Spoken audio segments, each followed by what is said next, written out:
La voz de Mariana me atravesó como un cuchillo, tan filosa como la mirada que me dedicó en medio de la fiesta navideña más elegante de Lomas de Chapultepec. Su vestido de diseñador brillaba bajo la lámpara de cristal mientras me escaneaba de pies a cabeza con desdén. Yo aún traía las manos manchadas de grasa por haber ayudado a una desconocida en la carretera, y mi vestido, recién comprado con tanto esfuerzo, estaba arrugado y húmedo por la lluvia helada.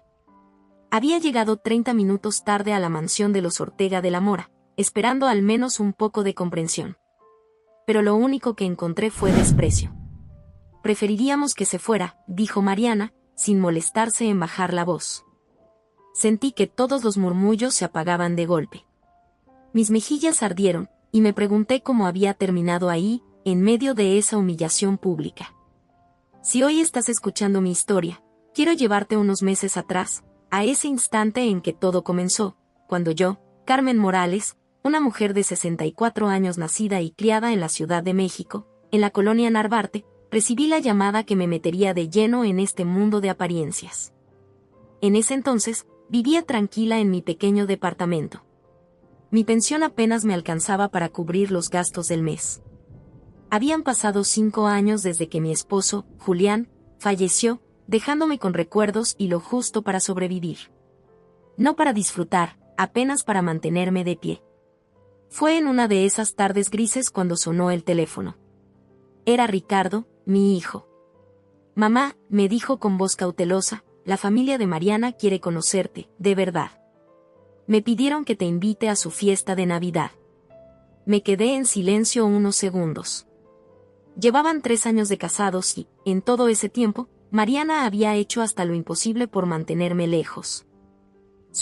El día de su boda confirmé esa impresión. El evento se celebró en un jardín privado de la capital, con arreglos florales que debieron costar más que mi departamento entero. Yo llevé el mejor vestido que tenía, el mismo que usé en el funeral de Julián. Pero rodeada de tantos invitados con trajes a medida y joyas deslumbrantes, me sentí como un gorrión perdido entre pavos reales. En vez de presentarme por mi nombre, Patricia, la madre de Mariana, me introdujo a los demás como la mamá de Ricardo, de la Narvarte. Nada más. Como si mi identidad no importara. Aún así, hubo alguien en esa familia que llamó mi atención, doña Mercedes Ortega de la Mora, la abuela. Era de esas mujeres mayores que, aunque no hablen mucho, tienen una mirada que lo dice todo. Su cabello blanco perfectamente peinado y esos ojos azules que parecían atravesarlo todo me dejaron una impresión difícil de olvidar. Después de la boda, Ricardo y Mariana se mudaron cerca de los Ortega, en un departamento de lujo en Polanco. Mis visitas se hicieron cada vez más esporádicas. Cuando coincidíamos, sentía a mi hijo dividido, como si tuviera que traducir cada palabra entre mi mundo y el de su esposa. En las pocas cenas familiares a las que me invitaron, siempre me sentaban al final de la mesa, lejos de las conversaciones que giraban en torno a negocios, viajes a Europa y membresías exclusivas. Yo podía escuchar, pero nunca tenía nada que aportar.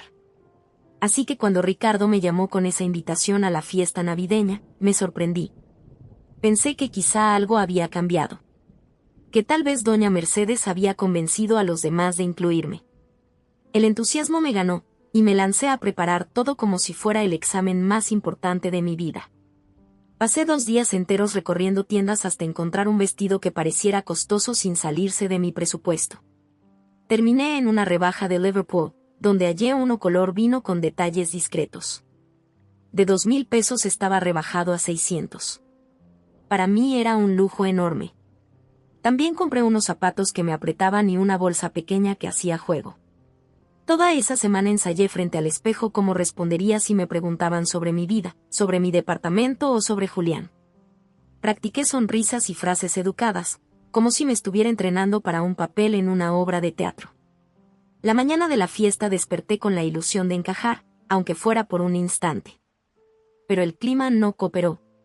Una tormenta helada cubría la ciudad, de esas que convierten las calles en trampas resbaladizas. Mi cita en la peluquería se canceló porque no había luz en la colonia, y el sastre que ajustaba mi vestido no pudo entregarlo a tiempo por una inundación en su local. Terminé peinándome y maquillándome yo misma, con las manos temblorosas, convencida de que aún podía lograrlo. A la 1:30 de la tarde salí de casa rumbo a Lomas de Chapultepec. Manejar era un desafío, autos a vuelta de rueda, vidrios empañados y calles encharcadas. Aún así, me repetía que valía la pena. Todo iba relativamente bien hasta que vi a una mujer mayor parada junto a un auto de lujo detenido a un lado de la avenida. Su abrigo claro estaba empapado y su cabello plateado brillaba bajo la llovizna helada. Podría haber seguido de largo. Era lo lógico si quería llegar a tiempo. Pero algo en mi interior no me lo permitió.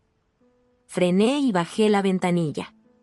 ¿Necesita ayuda?, pregunté. La mujer giró hacia mí, con un porte tan digno que me recordó a mi propia madre. El coche se apagó y no vuelve a encender, respondió con calma. No era mecánica, pero Julián me había enseñado lo básico. Revisé la batería y vi los bornes corroídos. Recordé un truco viejo: la Coca-Cola servía para limpiarlos. ¿Tiene refresco en el coche?, pregunté. Me miró confundida, pero buscó en su bolsa y sacó una botella pequeña. Con las manos ya manchadas, vacié el líquido y raspé con mis llaves hasta limpiar el metal. Minutos después, el motor rugió de nuevo. Ella me observó en silencio, y luego sonrió por primera vez. No muchos se habrían detenido, me dijo. Menos alguien vestida para una fiesta. Me encogí de hombros, intentando restarle importancia, aunque mi vestido ya estaba arruinado. No podía dejarla aquí sola, con este clima. Sus ojos se suavizaron, y cuando extendió una tarjeta hacia mí, sentí que el aire se congelaba aún más. Mercedes Ortega de la Mora, leí en letras doradas. El corazón me dio un vuelco. Estaba frente a la abuela de Mariana. La mismísima matriarca de esa familia que llevaba años haciéndome sentir invisible. Seguí su coche hasta la entrada principal de la mansión Ortega de la Mora. Las luces navideñas iluminaban cada rincón, como si intentaran gritarle al mundo que ahí sobraba dinero. Balas con trajes impecables corrían de un lado a otro recibiendo autos de lujo, pero cuando vieron mi modesto sedán, uno de ellos arqueó las cejas con sorpresa. La lluvia seguía cayendo cuando descendí, con mi vestido ya estropeado y el cabello pegado a la frente. Intenté alisarlo con las manos, pero fue inútil. No había forma de ocultar lo evidente, me veía deshecha. ¿Todo bien, doña Mercedes?, preguntó uno de los jóvenes, inclinándose hacia la mujer que acababa de salvar. Perfectamente, respondió ella con voz firme, entregándole las llaves de su coche. Luego me miró, y con ese tono que no admitía réplica agregó: ella entra conmigo. Sentí las miradas inquisitivas de los demás, como si me estuvieran evaluando de arriba a abajo. Crucé el umbral con el corazón golpeando fuerte. La entrada era tan lujosa como había imaginado: pisos de mármol, enormes candelabros y un árbol de Navidad que tocaba el techo, adornado con esferas de cristal. Me reflejé en una de ellas y casi me reí al ver mi aspecto. Todo ese esfuerzo por lucir elegante había terminado en nada. En lo alto de la escalera apareció Patricia, la madre de Mariana. Bajó despacio, con la seguridad de alguien acostumbrada a ser dueña de cada espacio que pisa. Sus labios se curvaron en una sonrisa helada cuando sus ojos se posaron en mí. ¡Qué sorpresa!, dijo, como si la palabra sorpresa significara desagradable. Carmen me ayudó con un imprevisto, respondió doña Mercedes, cortando de raíz cualquier intento de menosprecio. Y lo hizo con una habilidad admirable. En ese momento apareció Mariana desde el salón principal. Su vestido parecía sacado de una pasarela, brillante y perfectamente ajustado. Cuando me vio, su sonrisa se tensó. ¿Qué le pasó?, preguntó con fingida preocupación. Antes de que pudiera abrir la boca, Ricardo llegó corriendo. «Mamá, ¿estás bien?», me tomó de los hombros, mirándome como si acabara de salir de un accidente. «Estoy bien, hijo», respondí, intentando sonreír. «Solo ayudé a alguien en la carretera». «Podría haber llamado a la aseguradora», intervino Mariana, con ese tono de reproche que en realidad estaba dirigido a todos los presentes. «Ahora tendrá que arreglarse antes de conocer a la familia». Su frase no cayó en saco roto. Los invitados que charlaban en la sala se giraron hacia mí. En cuestión de segundos, el murmullo general se apagó. Era la extraña que había cruzado la puerta equivocada, la que no encajaba en ese mundo de trajes y copas de cristal.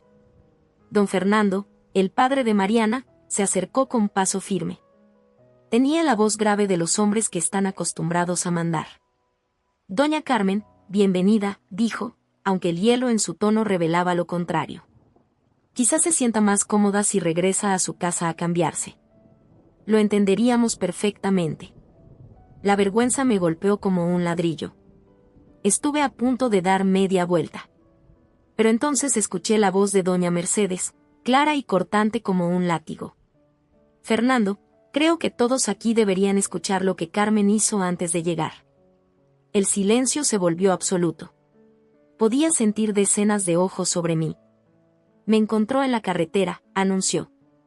Mi coche se había detenido, y ella, sin pensarlo 2 veces, se bajó a ayudarme.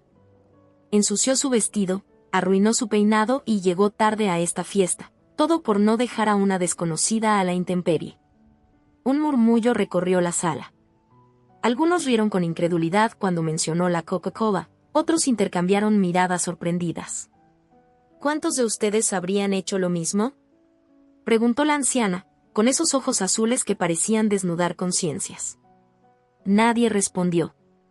Me sentí desnuda frente a todos, pero al mismo tiempo algo en mi interior se encendió. Por primera vez en 3 años, alguien de esa familia me defendía. El resto de la tarde pasó en un torbellino extraño. De pronto, los mismos que antes me evitaban comenzaron a acercarse para escuchar la historia completa. Mujeres enjolladas me decían que nunca se les habría ocurrido usar un refresco para arreglar un coche. Hombres de negocios me daban palmadas en el hombro como si hubiera demostrado un ingenio extraordinario. Ricardo permanecía a mi lado, confundido pero aliviado de verme menos tensa. Mariana, en cambio, fingía sonrisas mientras su incomodidad se hacía evidente. Mi abuela suele proteger a quienes aprecia, me dijo en voz baja, con un filo en la lengua que no pasó desapercibido. Antes de que pudiera responder, doña Mercedes me llamó desde el otro extremo del salón. Carmen, quiero presentarte a alguien. Me condujo hacia un hombre de cabello gris y mirada amable. Este es el licenciado Herrera, nuestro abogado de confianza, anunció. Licenciado, ella es Carmen Morales, la mujer que me sacó del apuro hace unas horas. El abogado me estrechó la mano con calidez. La señora Ortega no suele elogiar a cualquiera. Si lo hace, es por algo. Me sonrojé. Solo hice lo que cualquiera habría hecho. No, Carmen, replicó doña Mercedes con voz firme. Lo que cualquiera habría hecho es mirar hacia otro lado. Tú decidiste ayudar. El licenciado asintió, como si esas palabras encerraran una lección más grande que un simple favor. Llegó la hora de la cena, y el comedor parecía sacado de una película. Un salón inmenso con lámparas colgantes y una mesa interminable cubierta de vajilla de plata. Yo terminé sentada entre doña Mercedes y un diplomático retirado. Cada vez que alguien preguntaba por mi vida, la anciana intervenía con un comentario que resaltaba mis cualidades. Cuando mencioné que Julián enseñaba carpintería a los niños del barrio sin cobrarles, ella lo llamó un verdadero legado. Hablaba de mí como si fuera alguien valioso, alguien digno de respeto. Noté, sin embargo, que cada palabra suya tensaba el rostro de don Fernando y llenaba de ansiedad a Mariana. Algo se estaba gestando, y aunque aún no lo comprendía del todo, intuía que no era una simple cena familiar. Al terminar, doña Mercedes sugirió pasar a la biblioteca. El lugar era imponente, estantes hasta el techo, sillones de cuero, un fuego que iluminaba los retratos de antiguos Ortega de la Mora. Fue ahí donde todo cambió. Don Fernando intentó dar por concluida la velada, mencionando asuntos de negocios que podrían discutirse al día siguiente. Pero su madre lo interrumpió con calma. Ya los revisé. Y lo que vi no me dejó tranquila. El silencio volvió a caer. Mariana intercambió una mirada nerviosa con su padre.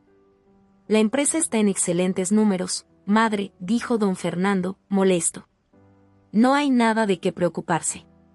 Financieramente, quizás sí, respondió ella. Pero hemos olvidado algo más importante, los valores que nos dieron origen. Se levantó y señaló un cuadro colgado sobre la chimenea.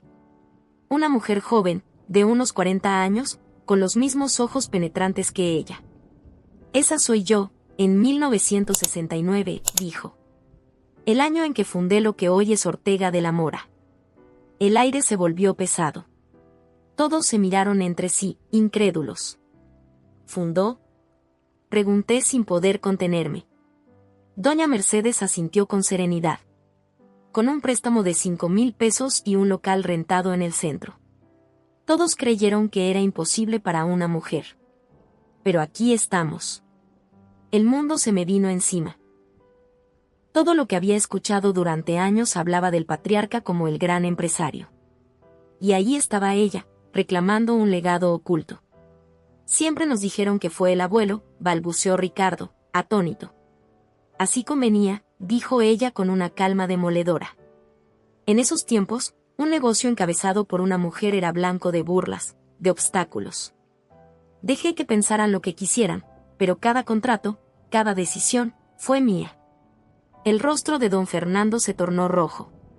Madre, no puedes sacar estos temas aquí. ¿Y por qué no? Replicó ella, clavándole la mirada. ¿Acaso temes que recuerden que todo lo que disfrutan se construyó con esfuerzo y no con privilegios heredados? Su mano se posó sobre mi hombro. Hoy Carmen me recordó quién soy. Una mujer que resuelve problemas, que no teme ensuciarse las manos, que ayuda aunque no gane nada. Esa soy yo, y eso era lo que éramos como familia. Sentí un escalofrío recorrerme. No estaba siendo defendida solo como invitada. Estaba siendo usada como ejemplo, como espejo de lo que ellos habían olvidado. Entonces lo entendí, esa noche no se trataba de mí. Era una batalla interna en la que, sin querer, me había convertido en pieza clave. La tensión en la biblioteca se podía cortar con un cuchillo. El fuego chisporroteaba en la chimenea, pero el ambiente se sentía helado. Doña Mercedes se mantenía erguida, con una calma que solo reforzaba la incomodidad de los demás. ¿Quiere decir que todo lo que hemos escuchado sobre mi abuelo es mentira? Preguntó Mariana, con el rostro desencajado. No es mentira, corrigió la anciana. Tu abuelo fue un hombre bueno, un maestro dedicado. Pero el negocio, la empresa, el legado, todo eso lo levanté yo. Él me apoyó, claro, pero las decisiones y las jornadas interminables fueron mías. El silencio se hizo más pesado. Dan Fernando se removía en su asiento, y yo no sabía dónde meterme. Me sentía como intrusa en una conversación que jamás debí presenciar, pero al mismo tiempo era imposible apartar la vista. El licenciado Herrera tomó la palabra con calma. Lo que su madre quiere decir, don Fernando, es que la empresa nació de valores que ahora parecen haberse perdido. Ella ha sido paciente durante años, pero ya no está dispuesta a callar. Las palabras del abogado cayeron como piedras en un lago. Mariana miraba a su padre con nerviosismo, y Ricardo se pasaba la mano por el cabello, tratando de entender lo que estaba ocurriendo. Doña Mercedes caminó lentamente hasta mi lado. Colocó una mano en mi hombro y, con voz firme, dijo: Hoy Carmen me recordó de que estamos hechos. Ella no tenía nada que ganar al ayudarme, y aún así lo hizo. Ese espíritu es el que yo quiero ver en esta familia y en esta empresa. Sentí que mis mejillas se encendían. Yo, una mujer sencilla de la Narvarte, convertida en ejemplo en la casa más poderosa que había pisado en mi vida. Don Fernando apretó los labios. Madre, con todo respeto, esto no es más que una anécdota. No puede basar decisiones en un gesto aislado. ¿Aislado?, replicó ella con ironía. ¿Cuántos de aquí habrían parado su coche en medio de la tormenta para ayudar a una desconocida? Nadie contestó. El silencio se volvió una respuesta demoledora. Ricardo me miró con una mezcla de sorpresa y orgullo. Creo que, por primera vez en mucho tiempo, me vio bajo otra luz. Doña Mercedes se volvió hacia el abogado. Licenciado, traiga los documentos. El hombre asintió y sacó de una carpeta un fajo de papeles. Los colocó sobre la mesa de madera, y yo sentí que estaba presenciando algo que cambiaría el rumbo de esa familia. He decidido retomar un papel activo en la empresa, anunció ella. Y para eso, quiero a Carmen como parte de este nuevo camino. El impacto fue inmediato. Mariana abrió la boca como si quisiera protestar, pero no salieron palabras.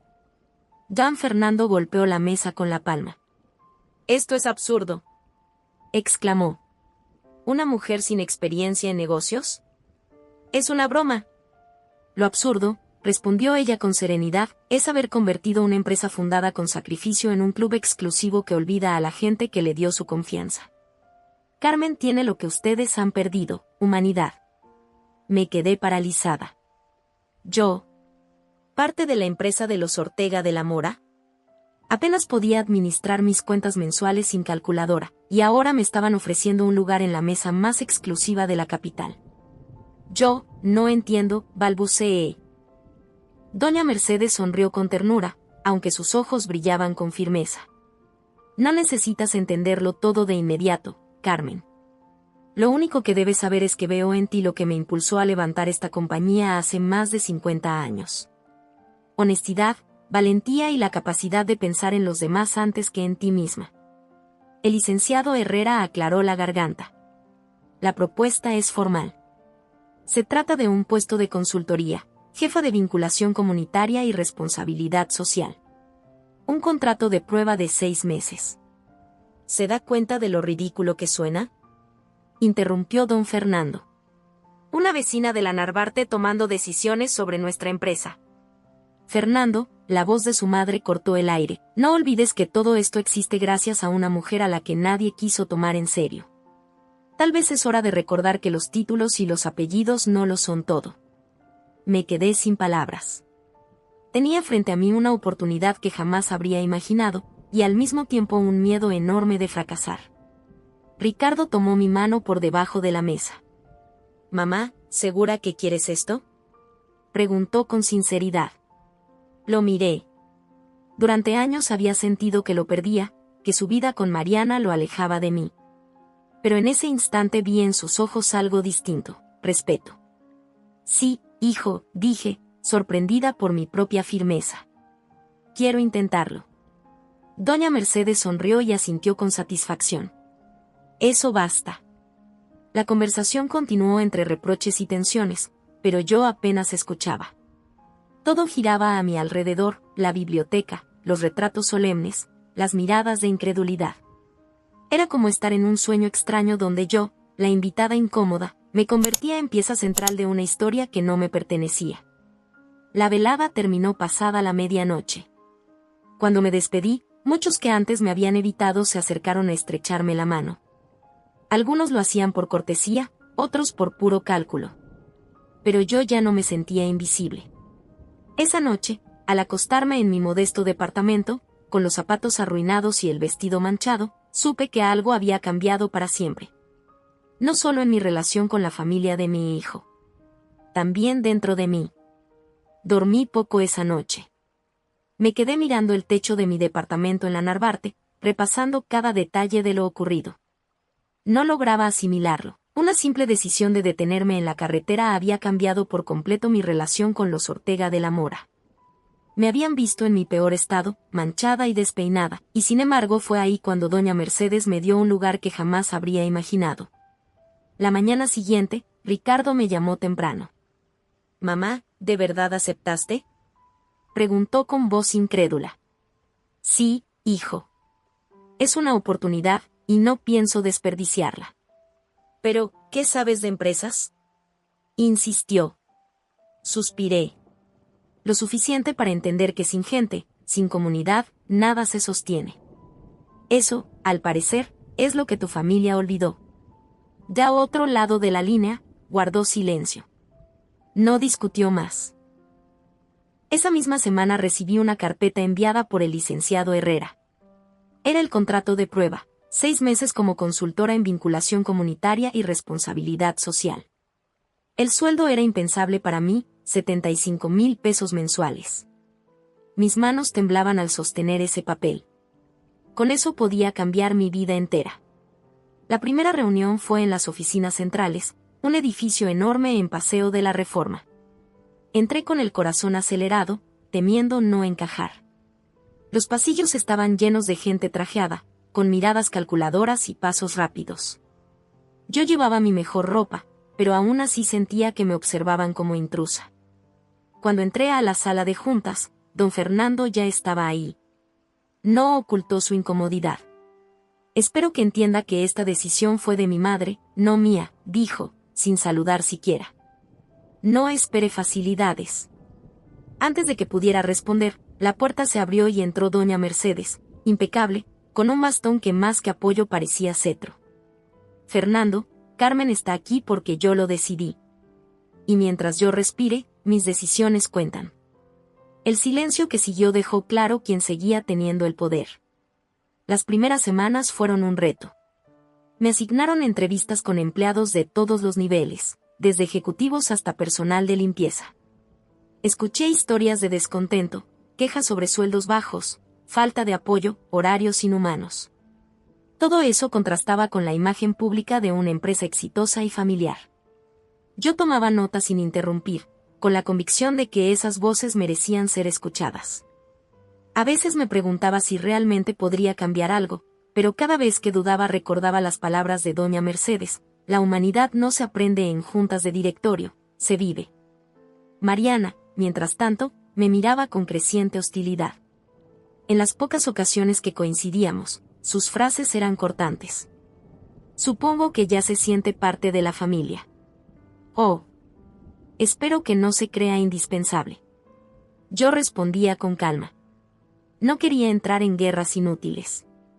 Sabía que su molestia no era conmigo, sino con la amenaza de que su abuela me hubiera convertido en pieza clave. Ricardo se encontraba en medio de todo. Me llamaba seguido, preocupado. Mamá, Mariana está molesta. Dice que esto es un capricho de la abuela. No, hijo, le contesté una noche. No es un capricho. Es un recordatorio. Y si tu esposa no lo entiende, tarde o temprano la vida se lo mostrará. La tensión llegó a su punto más alto en una cena privada, semanas después. Estábamos en la misma biblioteca donde todo había comenzado. Esta vez, además de la familia, había algunos socios de confianza. Doña Mercedes abrió la conversación con su tono sereno. He revisado los informes más recientes. Los números son buenos, pero la gente está descontenta. Eso no es éxito. Don Fernando apretó los dientes. La empresa no es una obra de caridad, madre. Es un negocio. Un negocio que yo fundé, replicó ella. Y lo hice pensando en la comunidad, no solo en las utilidades. Mariana intervino entonces, con una voz más aguda de lo habitual. Con todo respeto, abuela, ¿de verdad vamos a permitir que esta mujer, me señaló con un gesto de la mano, influya en decisiones de alto nivel? No tiene preparación. No tiene apellido. Me mordí los labios para no contestar, pero doña Mercedes lo hizo por mí. Precisamente porque no tiene apellido es que la necesito. Porque ve lo que ustedes no ven. El golpe fue directo. Mariana se quedó sin palabras, y don Fernando bajó la vista. El licenciado Herrera, que había permanecido callado, intervino entonces. Hemos preparado un plan de acción basado en las entrevistas de Carmen. Propone crear un área de bienestar laboral, reactivar los programas comunitarios y aumentar la transparencia en los donativos. Varios de los presentes fruncieron el ceño. Sabían que esas medidas significaban gastar dinero en algo que no generaba ganancias inmediatas. Esto es insostenible, gruñó don Fernando. Lo insostenible, corrigió su madre, es seguir ignorando a la gente hasta que la empresa colapse por dentro.